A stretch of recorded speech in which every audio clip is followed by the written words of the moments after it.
And thanks to everyone for joining us today. It's my distinguished pleasure to welcome the Honorable Randall G. Schriver. Randall G. Schriver is the chairman of the board of the Project 2049 Institute. Most recently, Mr. Schriver served as the Assistant Secretary of Defense for Indo-Pacific Security Affairs from January 2018 through December 2019. Prior to his confirmation as Assistant Secretary, Mr. Schriver was a founding partner of Armitage International, a consulting firm that specializes in international business development and strategies. Mr.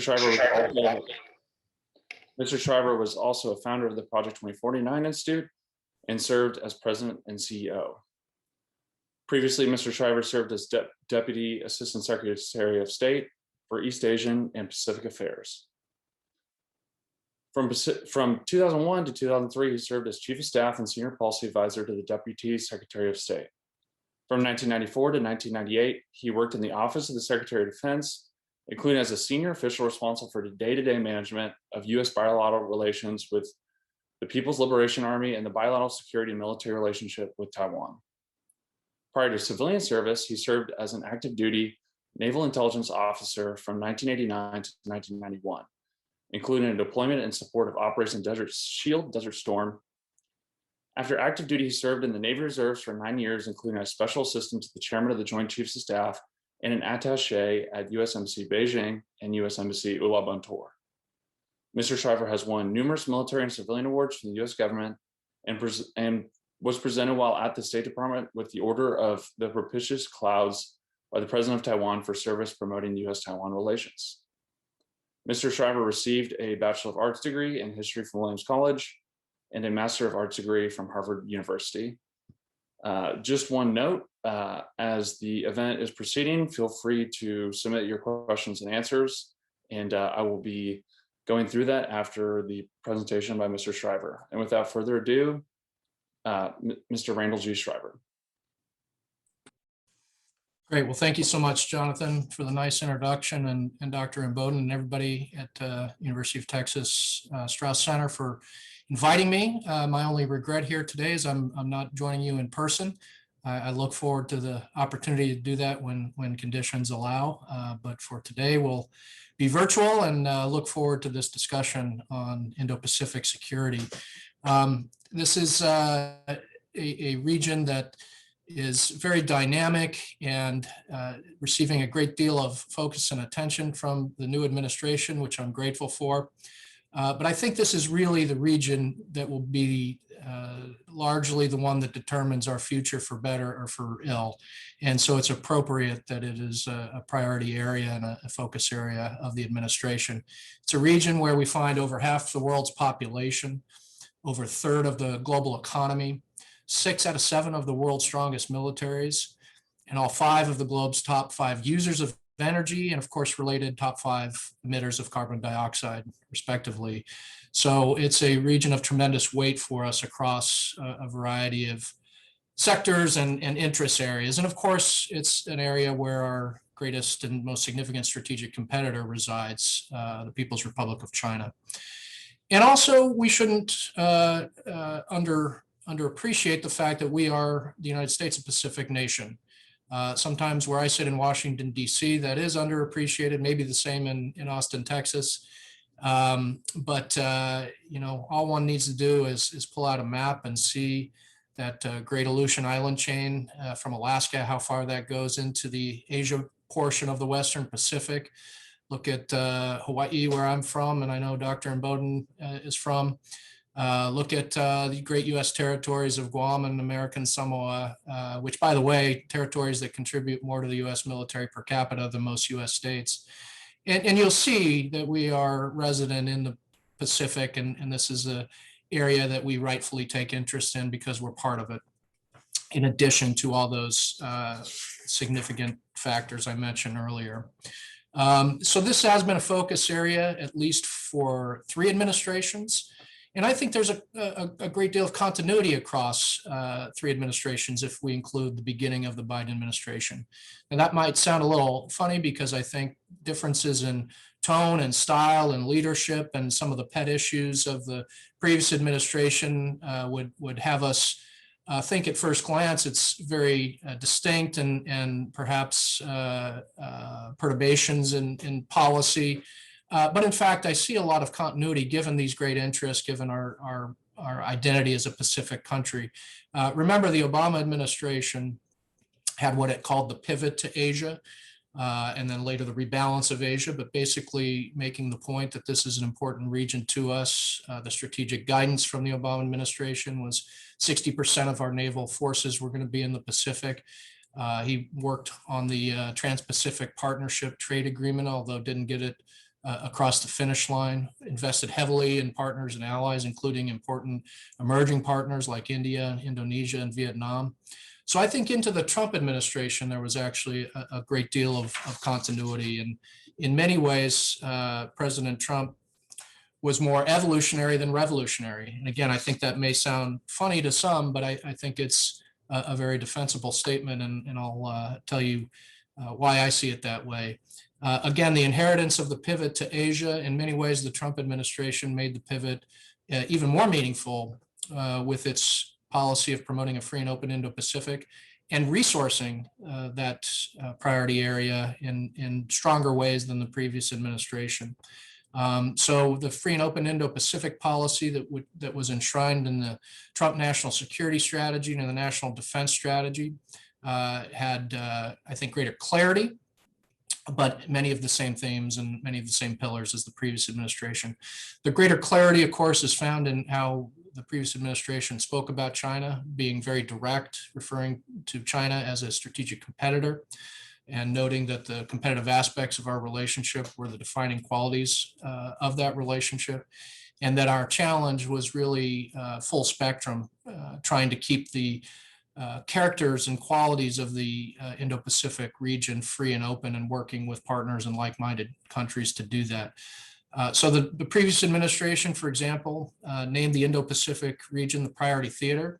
And I can tell you, working in the administration, it wasn't one of many priorities. It wasn't among priorities. It was the clear priority, and strategic competition with China was the organizing principle, not only for the department I worked in at the Department of Defense, but really across the US government. So we recognize the necessity of competing more effectively and really developing a competitive posture that could be sustained across the years. We provided stronger and more direct support to Taiwan. That was in the form of not only military hardware, security assistance, but in terms of diplomatic support in the international community, high-level visits and exchanges. Secretary Health and Human Services, for example, made a cabinet-level visit to Taiwan prior to the end of the administration. And we worked very closely with them on response to COVID. We matured and helped grow those emerging partnerships that the Obama administration had themselves invested heavily in, like India and Vietnam. And the Trump administration gave unprecedented support to the Pacific Islands. And that was demonstrated in many ways, including a first ever meeting at the Oval Office with the presidents of Palau, the Marshall Islands, and the Federated States of Micronesia. Absolutely unprecedented. So this was all done despite the efforts of the Chinese Communist Party to actively undermine that free and open order. And it's a record that I think creates a strong inheritance for the Biden administration when they came in. Now, as I said, in many ways, we're seeing great continuity in this new administration. I think some of the work on the Quad, for example, President Biden hosted a virtual meeting for the first time at the presidential level with the United States himself, of course, India, Japan, and Australia. And I'm told they're working toward an in-person meeting of the Quad before the end of the year. They've had important 2+2 meetings, what's called 2+2 meetings, which means our Secretary of State and Secretary of Defense meeting together in person with their counterparts from Japan and Korea. There's been important work with India, first on our strategic relationship, and more recently helping them manage this terrible spike they've had with the COVID problem. And they've continued to prioritize our allies and partners in the region, The very first in-person visit to the White House in the Biden administration was from Prime Minister Suga of Japan. And related to China, a lot of the language has been adopted and reinforced and underscored by the Biden administration, whether that's the terminology of China being a strategic competitor, whether that's on human rights, continuing to refer to the situation in Xinjiang as a genocide, whether that's the work on tech competition and the work that the previous administration had done on what's called CFIUS reform, the Committee on Foreign Investment in the United States, furthering that effort and doing a review on supply chain integrity and the like. So great continuity across the board, including with respect to our competition with China. Now, I do think the previous administration certainly had its weak points, and the Biden administration has wisely, in many ways, come in and cleaned some of that up. I think the burden sharing agreements with Japan and South Korea had become a huge irritant in the Trump administration. They were able to take care of that in relatively short order, and we now have agreements for our forces to be stationed there and equitable burden sharing agreements in place for several years out. That's a very positive development. I think in many ways on trade issues, the previous administration, due to the personal interests of the president, placed a lot of stock on trade deficits and wanted to see those diminished, even though some of his policies didn't result in that. And I think in the Biden administration, they're taking a more strategic view of trade, although we've yet to see exactly what a trade liberalization agenda might look like. I think they're also reprioritizing and trying to introduce human rights into some of the relationships. There may be some complications there, which we'll have to monitor and watch.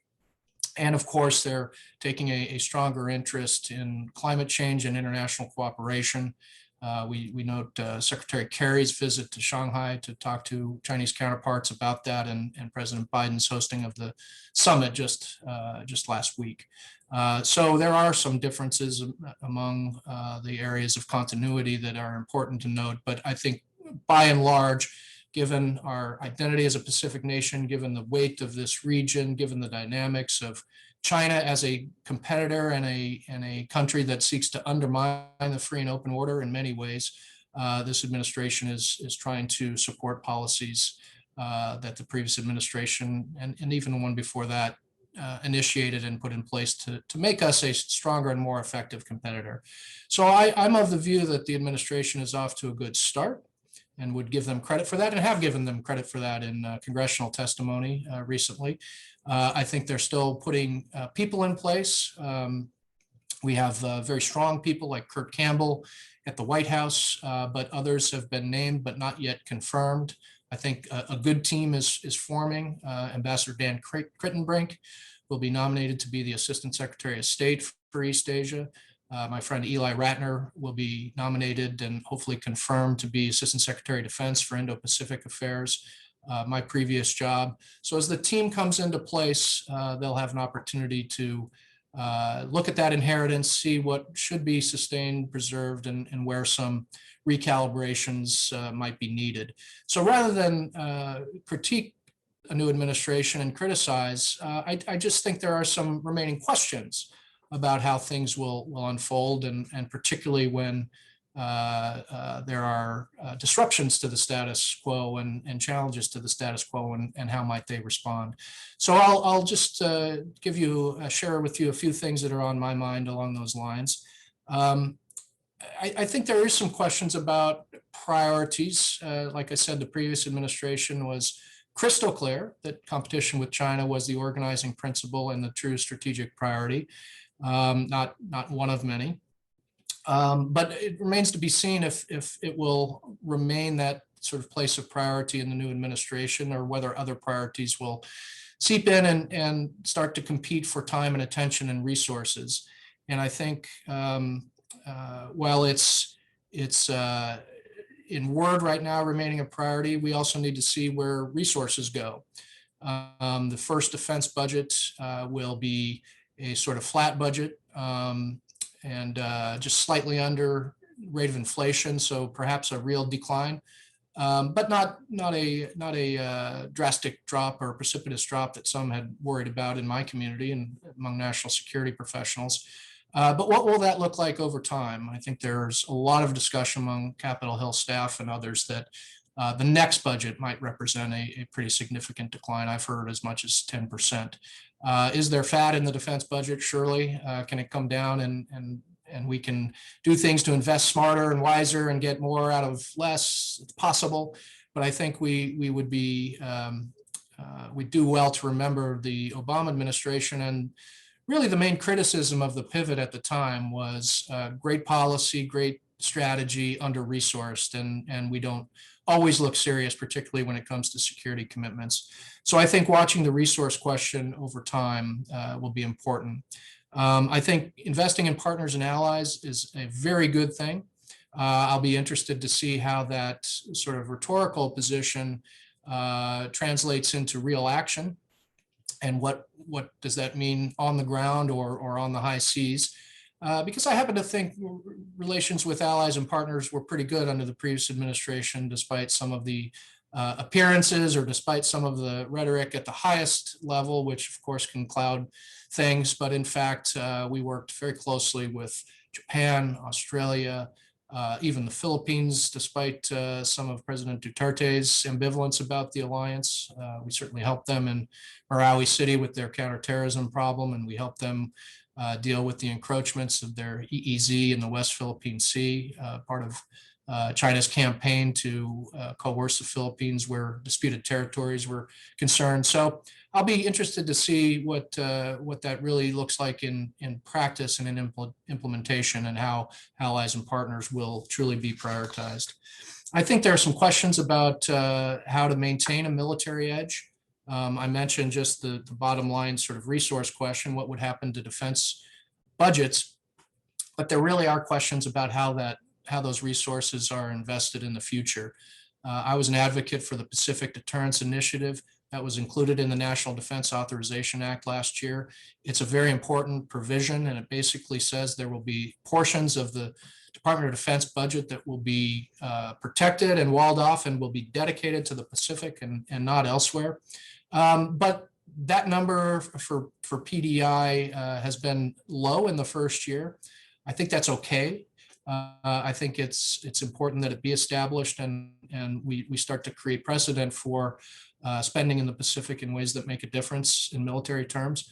But over time, that needs to be resourced in the right way, and the right decisions need to be made about those investments. A lot of those investments wouldn't be particularly expensive or in military terms, high tech. We need forward deployed logistics and ammunition. We need to be able to have high degree of confidence that we can disperse and have diversification in the event of conflict or contingency with the Chinese.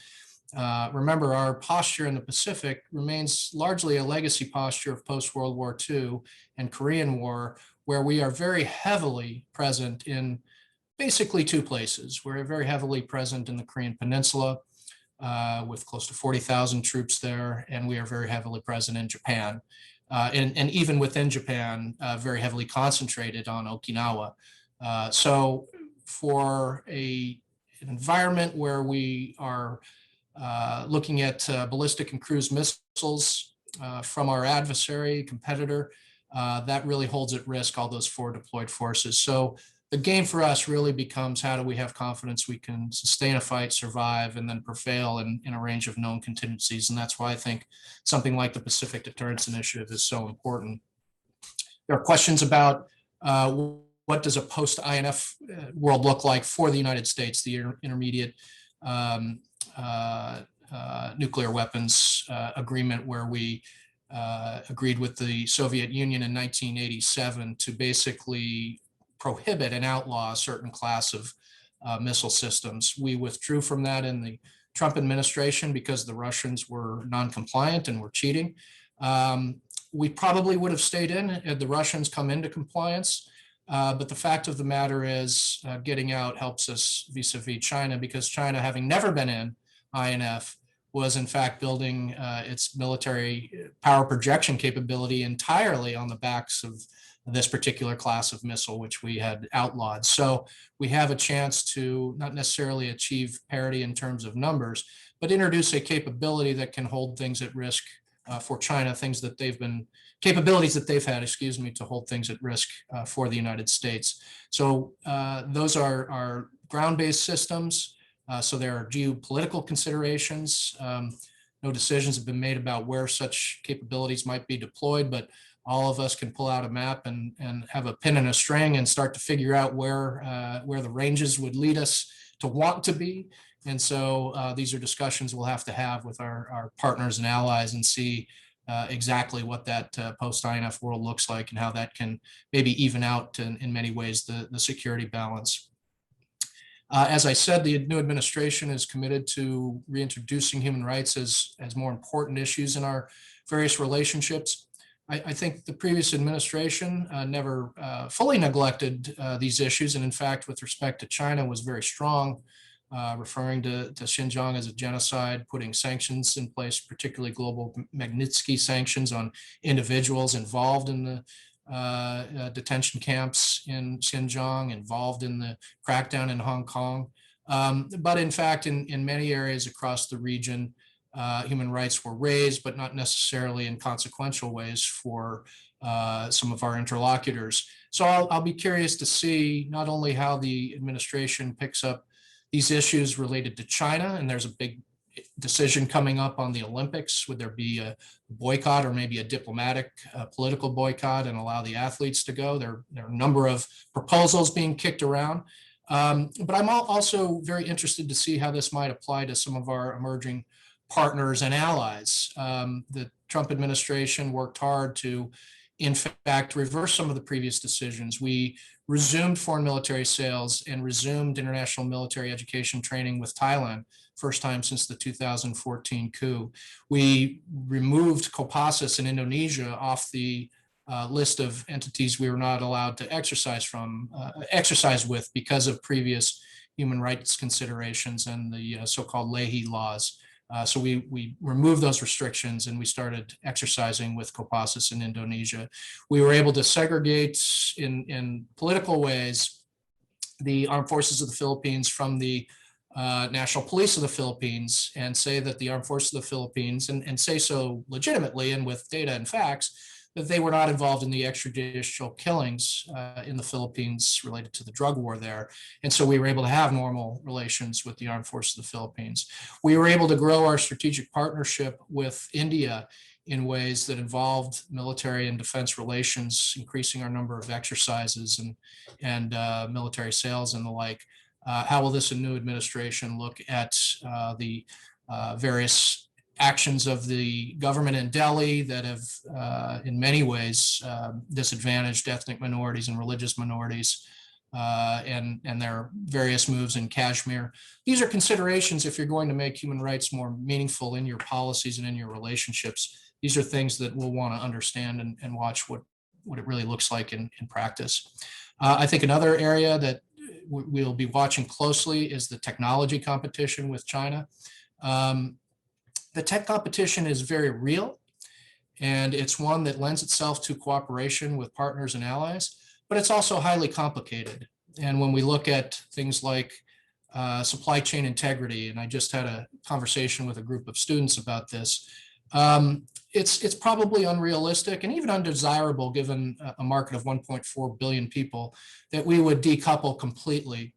But at the same time, there are probably critical sectors where we want to reduce our vulnerability by eliminating China as having a position in supply chain or Chinese entities in our supply chain, both for the purposes of not making ourselves vulnerable to cutoff, but also there are certain sectors where if Chinese entities are in the supply chain, that also might give them access to particular technologies and know-how that we would otherwise rather prevent from being exported. So there's work to be done on the supply chain integrity. There's work to be done on the tech competition, but it has to be done in ways that are mindful of not harming our businesses. You know, many of our companies that have cooperation with China and are involved in production through their supply chains are also the same companies that themselves are national security contributors through their own innovation and research and development and own support and sales to the US government and the US Department of Defense. So untangling all that is pretty difficult, but we certainly don't want to do it in a way that ultimately comes back and hurts our own national security by harming the companies that themselves are national security contributors to the United States. So that all needs to be done, I think, with some care. And as I said, it very much involves partners and allies. Rather than completely onshoring or reshoring some of our supply chains, it probably makes more sense to just diversify and have countries and entities in our supply chains that are really from more reliable partners and are unlikely to cut us off. And in particular sectors, that's probably the only realistic option, like semiconductors, when you find that Taiwan produces over half the world's semiconductors right now, and in rare earths, where although a bit of a misnomer, rare earths turns out they're not that rare, but they are difficult to extract, a lot of upfront costs, and they're extraordinarily difficult to refine and process, particularly given environmental considerations. So a lot of that work needs to be done with great care, and it's probably not going to be the United States alone. It's going to be with partners and allies. So the tech competition is one where I think we'll have to spend some time and get the nuances right. I made mention of the Quad before. I think the Quad is a potentially significant development, but we have to give it an agenda. We have to make it meaningful.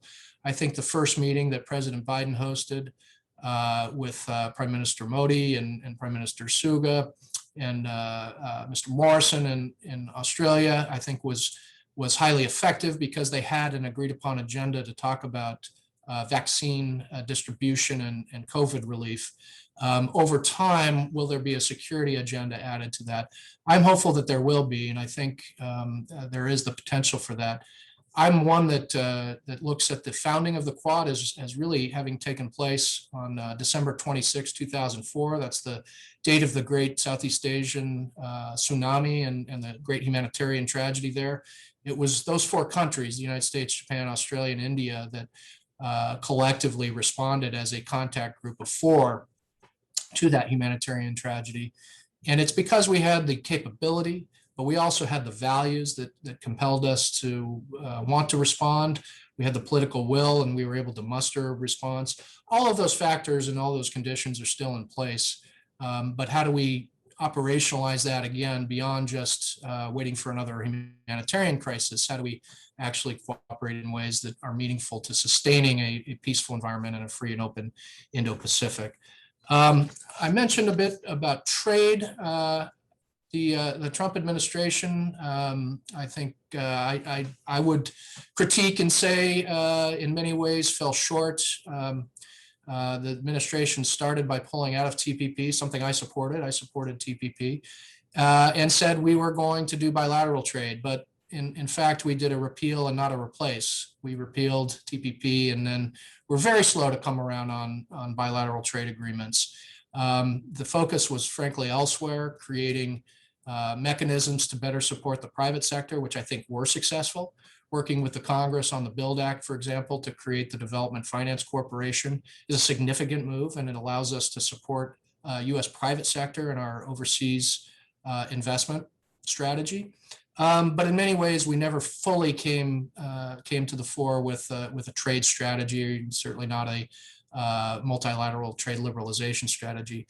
We've heard virtually nothing from the Biden administration on this, and I'm sure that reflects the politics of trade, which historically the Democrats have wrestled with quite a bit. But at some point, something has to be decided, because trade and commerce is really the lifeblood of Asia and the Indo-Pacific region. And countries are not waiting for us to figure this out. They're moving out on their own with Japan's led the TPP-11, the TPP effort minus the US. China has promoted its own trade regime.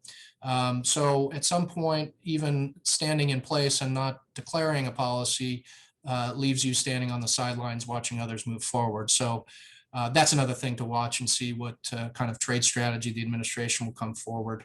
I think engagement with Taiwan is another important area to watch. The Biden administration just sent a high-level delegation of former officials and political figures. Chris Dodd, former senator, Jim Steinberg and Rich Armitage, both former deputy secretaries of state, were in Taiwan 2 weeks ago. But I think Taiwan will be under increasing pressure from People's Republic of China. We're seeing more flights across the center line and around the island of Taiwan. We're seeing pressure in other ways, trying to strip Taiwan of its diplomatic allies. And in many ways, Xi Jinping, although he hasn't declared a timeline or a deadline, he has been very clear that unification with Taiwan is part of the great national rejuvenization which he seeks. And there is somewhat of a timeline on that. He talks about 2049 being the year of China having a world-class military and coming into the realization of that era of great national rejuvenization. So Taiwan is something that I think we'll watch, and we'll be very interested in how the Biden administration will continue to support Taiwan in its international space and its security needs and the like.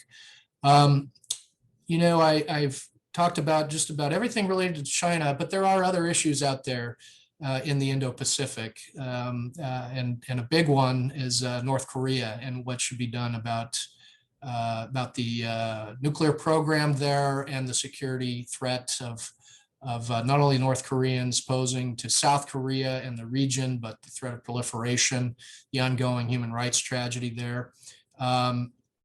I participated in not only the policy development, but our efforts at diplomacy with North Korea in the Trump administration. I represented DOD during the negotiations and traveled to Pyongyang and was present at both summits in Singapore and Hanoi. And I'm here to tell you, although I suppose the diplomacy stabilized things in a way and reduced tensions in a way, we did not make progress on the nuclear issue or related military systems for delivery and the like.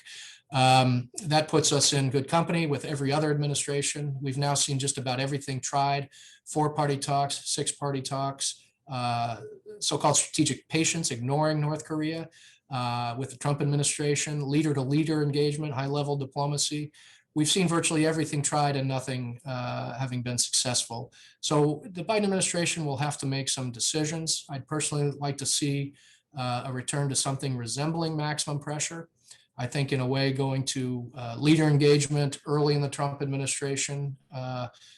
In some ways, we sacrificed the benefits of keeping pressure on that we may have realized.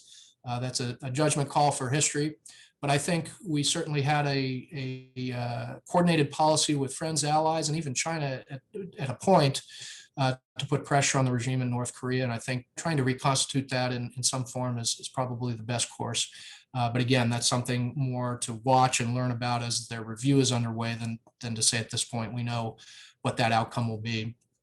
So I realize I've put more questions on the table and shared with you things that I'll be watching and things that I'm interested in, rather than really strong declaratory policies of my own.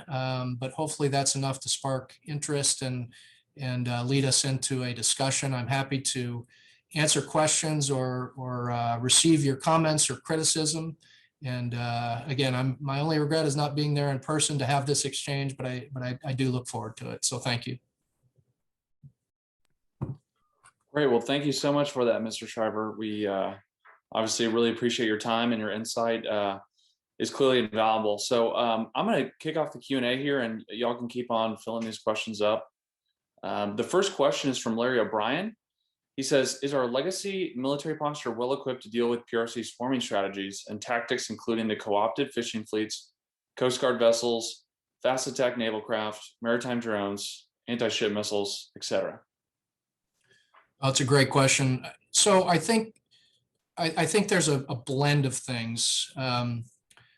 Military posture and legacy posture is probably not optimal for these challenges, but I don't think it's the long pole in the tent either. I think our challenge is exactly how to respond in these so-called gray zone activities and gray areas. Because in fact, what the Chinese have discovered is through using maritime militia and other non-military designated platforms, they are able to do things just under the threshold of conflict that lends itself to kind of an incremental salami slicing approach to gaining greater and greater control in the Indo-Pacific, particularly in areas like the South China Sea and East China Sea. So our tools aren't necessarily always the appropriate ones. We sort of look at the defense tools, and it's really, you know, we're choosing between strongly worded demarches from the State Department and really challenging them militarily and risking a conflict or at least an escalation that we may not have high confidence in escalation control or preventing incident or accident. So, you know, we could quickly find ourselves in a pretty dangerous environment. I think over time, we're trying to sort through that. We made in fact, I was the one who released it, made a statement of policy in the Trump administration where we said we're no longer concerned with the color of the hull, but the activity of the platform, which is a way of saying we don't care if it's painted Coast Guard, maritime militia, we care what it's doing. And if it's doing a military mission, it will be treated as such, a military platform doing a military mission. So declaratory policy needs to be further developed. Tools need to be expanded. I mean, we need to think about things that are not necessarily on point. So responding in the gray zone doesn't mean necessarily interrogating every Chinese platform and challenging every Chinese aircraft. It could be sanctions elsewhere, or it could be cost imposition in another location, as long as they understand the linkage and we make that clear. An example of that being because of the militarization in the South China Sea, something which, by the way, broke Xi Jinping's pledge in 2015 in the Rose Garden of the White House, promised President Obama that he would not militarize the South China Sea. When they violated that, the Trump administration made the decision to disinvite the PLA from what's called RIMPAC, Rim of the Pacific military exercises. So it wasn't necessarily an on-point response in the South China Sea, but we made the linkage in the announcement and in conveying that to the Chinese that they were being disinvited from RIMPAC because of the broken pledge to President Obama. So it's a good question, and we're sorting through the best responses, but this is why the Chinese are operating in the gray zone. They found it to be effective. Great, well, thanks for that. And while we're talking about more of the military issues in the Indo-Pacific, I guess I'll go ahead and ask another related question that Donald Baldovan asked: what importance do you assign to the target of a 355 ship Navy for the U.S. influence in East Asia? Boy, for a former naval officer like myself, this is a little bit of a risky answer, but you know, I don't think it's purely about numbers. I think given the vastness of the Indo-Pacific, numbers do matter, and we have to have sustained presence, and you only get sustained presence through numbers. But really, if you look at the future fight, for us, I think it's a couple things. It is about that survivability, sustainability, which I think in the future is going to probably involve how we integrate autonomous vehicles, unmanned vehicles into our fight, how we think about non-traditional means, cyberspace, and probably more important than anything, our greatest asymmetrical advantages are partners and allies, how we get them to think similarly and how we get them into the fight, if you will, at least as in terms of a preparation for the purposes of deterrence.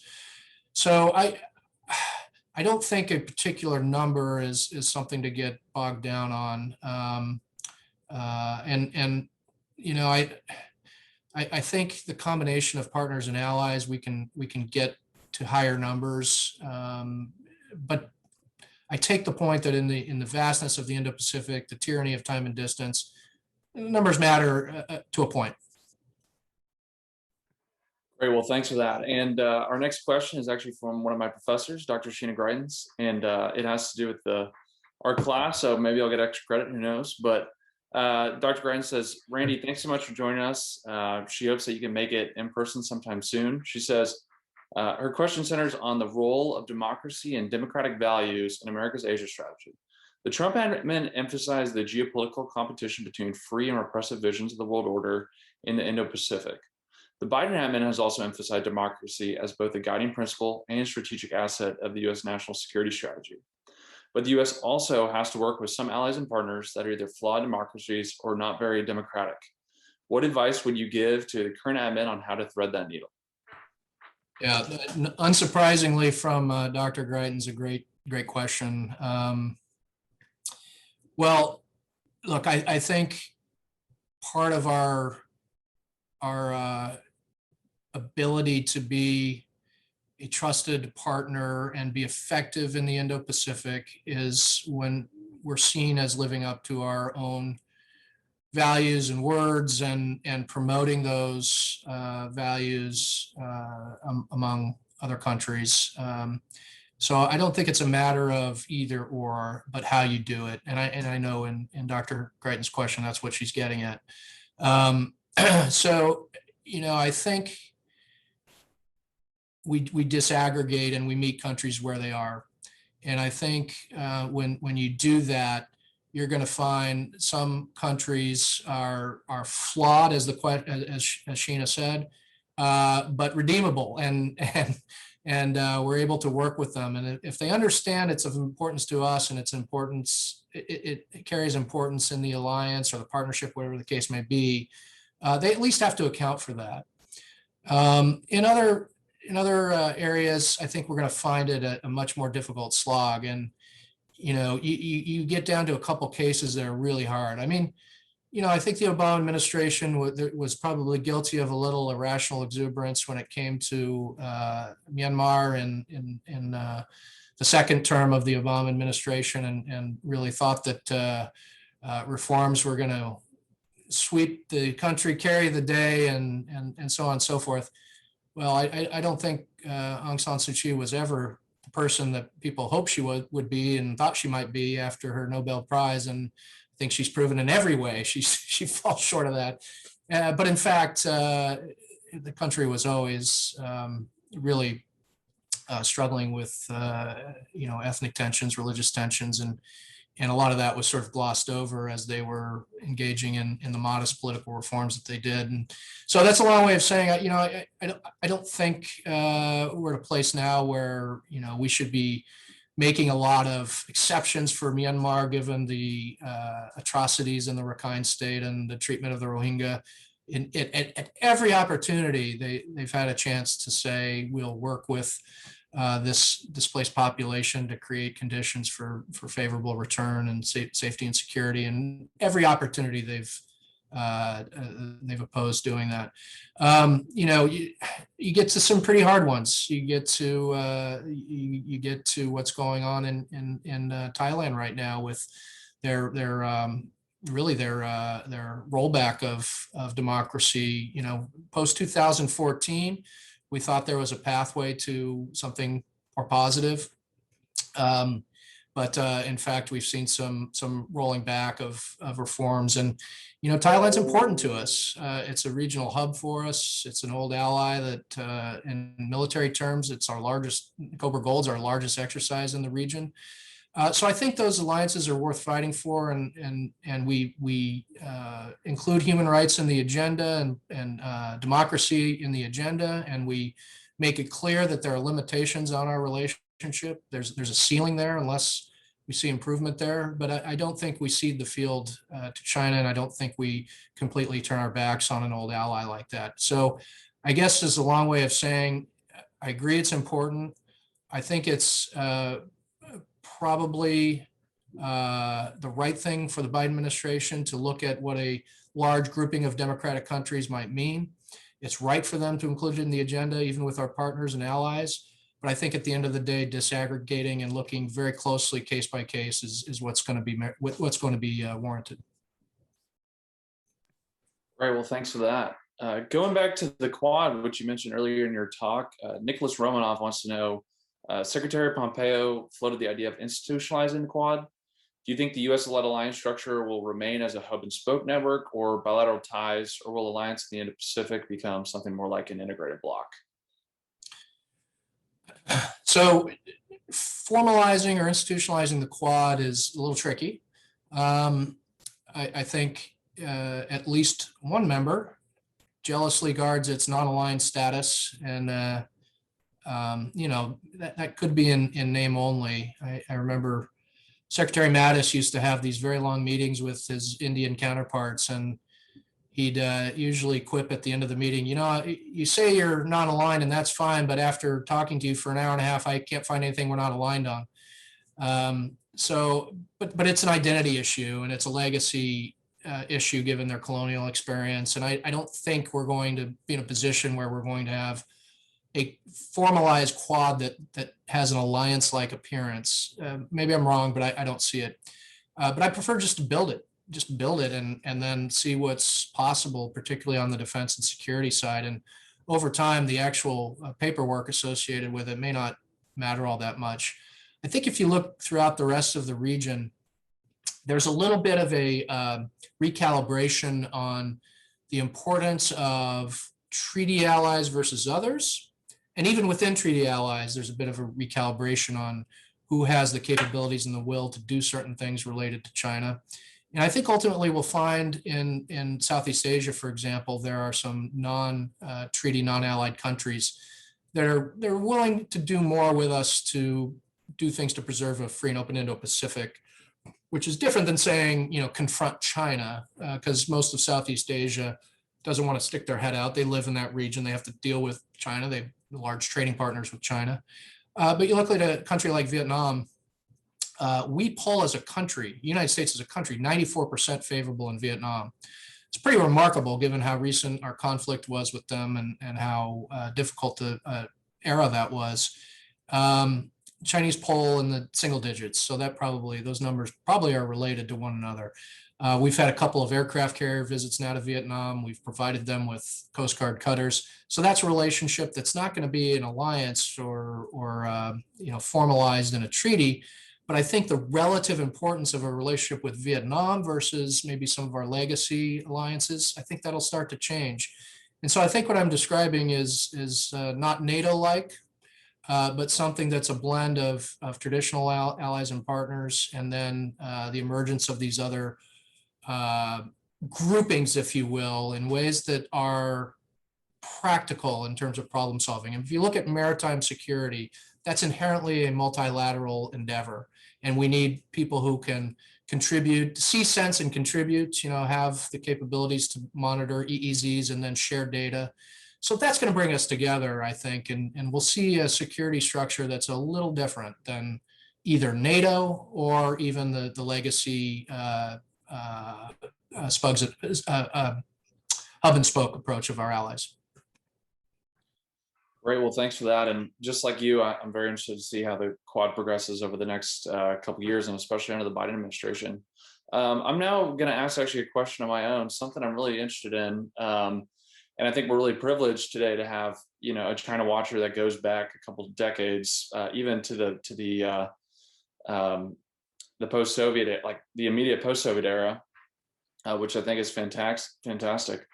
But it was the understanding of many of the past administrations that if we were a good enough friend to China, and if we traded enough with them and we played kind, that at some point that they would liberalize. And obviously from where we're sitting now, it's obvious that's not the case. Things didn't go the way we thought it would. Two questions I have going off of that are, one, obviously you had relations with the Chinese military, the PLA, and you've also been following this for so long. So do you think it was inevitable that China would liberalize? Were you part of that camp? And then also kind of the bigger question is, how can we learn from this experience going forward, and just our relations with big countries, major powers? Oh, it's a great question. Of course, that's another way of saying I'm just really old and I've been around for a long time. I've been doing this for a while, but no, I can't say I was ever a true believer in the, China, we'll change China through our engagement. I think people who know me would say my hawkish credentials are solid and go way back. But certainly I supported policies when I worked in previous administrations that were driven by that philosophy that drawing China out, making them a part of regional and international fora, making them understand the architecture that was built benefits them, would ultimately help them see the world differently, see themselves in their role in it differently, and they'd behave in more responsible ways. I think if you go back, it's probably a proposition that had to be tested, being a lot more confrontational early on. I don't know if we could have actually had support for that policy. I mean, would have been difficult. It just wasn't where the center of gravity was. But I think the real mistakes were probably made in the late Clinton administration and into the early Bush administration, in particular the push for China to join the World Trade Organization. Because that's where, and I'm not saying it was a mistake to bring China into WTO. I mean, I could quibble with the bilateral agreement and the conditions upon which we allowed them to enter, but I'm not saying it's a mistake. But we certainly oversold these arguments that by bringing them in will help change and liberalize China. And it was oversold for political reasons to frankly get PNTR passed, get China into WTO. And we're sort of living with the consequences of that now, because we started to believe our own press clippings, our own headlines, and it sort of became embedded and ingrained in the philosophy, including in the Bush administration. We had a little rough start with EP3, but by the time of the 9/11 attacks and the global war on terror, China was once again seen as a potential promising partner. And so, I think we learned along the way. I think people who are more serious students of the CCP and the internal workings of China probably saw this coming earlier. This was, there's a lot of focus now on Xi Jinping and sort of his cult of personality and his personal ambition to drive China back to a more Maoist type political structure, and his own ambition, willing to accept friction in the region and internationally. I don't think things were great under Hu Jintao or Jiang Zemin or Deng Xiaoping, for that matter. Deng Xiaoping, his famous phrase about hide and bide, hide our capabilities, bide our time. Well, that suggests he had other ideas if he had the capabilities, right? And I think Xi Jinping is just a product of his time in this era as much as anything, but others in the CCP always harbored these ambitions and always thought that China had a rightful place on the world stage. And this day of reckoning, in a sense, was always coming. And so here we are, and I don't think conflict is inevitable, and I think we should all, part of our responsibilities and duties, every one of us should think about, how to avoid conflict with China. But if that's your only goal, then, there's a lot of accommodating and deference you can do that I don't think is in our interest. So compete, but compete smartly, wisely, and safely is where I think we are. And I won't say in perpetuity, but as far as my eyes can see, that's where we're going to be. Great. Well, thanks for that. Going off that, I think this will be our last question. I really appreciate your time today. It's been great, and I think it's been some great insight. I obviously very much value you as a thinker in the Indo-Pacific, so it's been great to hear from you. My last question is going to be another two-parter. I apologize. So obviously you've led many great organizations and you've had many great leadership roles. From a non-policy standpoint, did you have any major takeaways as a leader, of a major part of the U.S. government, as Assistant Secretary of State, and then also more as a policy thinker, did it change your views on our engagement in the Indo-Pacific, and or was it kind of more of a fog of war thing where you couldn't think as clearly because you always have your nose to the grindstone? Well, I guess I'd say a couple things. Working in a place like the Pentagon and working in an office like that ASD ship, you carry a lot of weight. It's, the Department of Defense, $750 billion budget, 2.5 million people. It's quite an enterprise, and it's difficult to change that enterprise, which we were trying to do to reorient the entire enterprise to competition with China. But it's also an enterprise that carries weight around the world. And I think the point I want to make is, reputationally, we sort of can go up and down if you follow press coverage and headlines. And, we hear a lot now about America's back with this new administration and what did American first policies really mean. But I got to tell you, representing the Department of Defense for a couple of years in the Indo-Pacific region, we matter. We always carry a lot of weight, and people always wanted the high quality relationship with us and cooperation with us. And, a lot of times it's quiet behind the scenes because people don't want to stick their necks out. But I hear a lot of people say, Southeast Asia doesn't want to choose, or this country doesn't want to choose between the United States and China. They don't want to choose publicly. They don't want to be forced out into the open to say they're choosing. But behind closed doors, when Department of Defense shows up, that's the partner that they want. That's the partner of choice in virtually every setting that I'm a part of. And that's also a product of the great civil servants and people that have been working these issues for decades to make these cooperative programs meaningful, to develop relationships. There are countries I would go as ASD where the formal welcoming ceremony sort of focused on me by virtue of my position, but then I'd noticed that my desk officer, everybody was running over and giving them hugs and high fives. And, these are relationships that are really built and sustained by the permanent civil service. And so I just, I always enjoyed traveling and representing the Department of Defense because it really matters. And you go to countries, I went to a couple countries where they said, well, sir, you're the first assistant secretary we've had visit in at least 10 years. And I'd say, well, what do you mean at least 10 years? He said, well, we don't actually have record of assistant secretary visiting here before, but our records go back 10 years. And so, visiting places like the Maldives and Bangladesh and Nepal, it's great to show up even though nobody in your position ever visited before and to really matter. So I hope,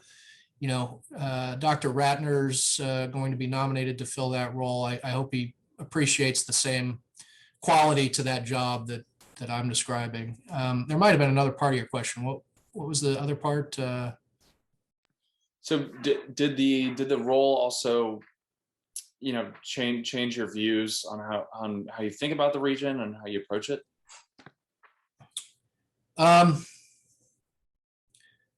Yeah, I think if Americans have a sort of consistent fault, it's that we show up and talk at people, and we provide solutions that we try to provide solutions that aren't always the appropriate solution for the countries in question. And so, my first visit to the Pacific Islands, I was going to be sure when I came back, I was going to bring Coast Guard people with me. I was going to bring other kinds of people with me because many of these countries don't even have militaries, and they're mostly interested in protecting their fisheries, mostly interested in protecting their islands from going underwater from climate change. And so, yes, there are things DoD can do, but in partnership with other parts of the USG, and you only find that out if you hush up and listen. So I again, the office carries a great weight, not because of you as an individual, but because of what the department is really empowered with. But listening and meeting countries where they are, understanding how they view the challenges, working with them to help provide solutions that are appropriate for their challenges. That's what it's all about. And that was a learning process. Great. Well, once again, Mr. Schriver, thank you so much. We really appreciate your time and wish you the best of luck going forward. To the attendees, thanks so much. And I hope it's a great day for all. Thank you. Great. Well, thanks for having me. Hopefully see you in person next time. Bye-bye.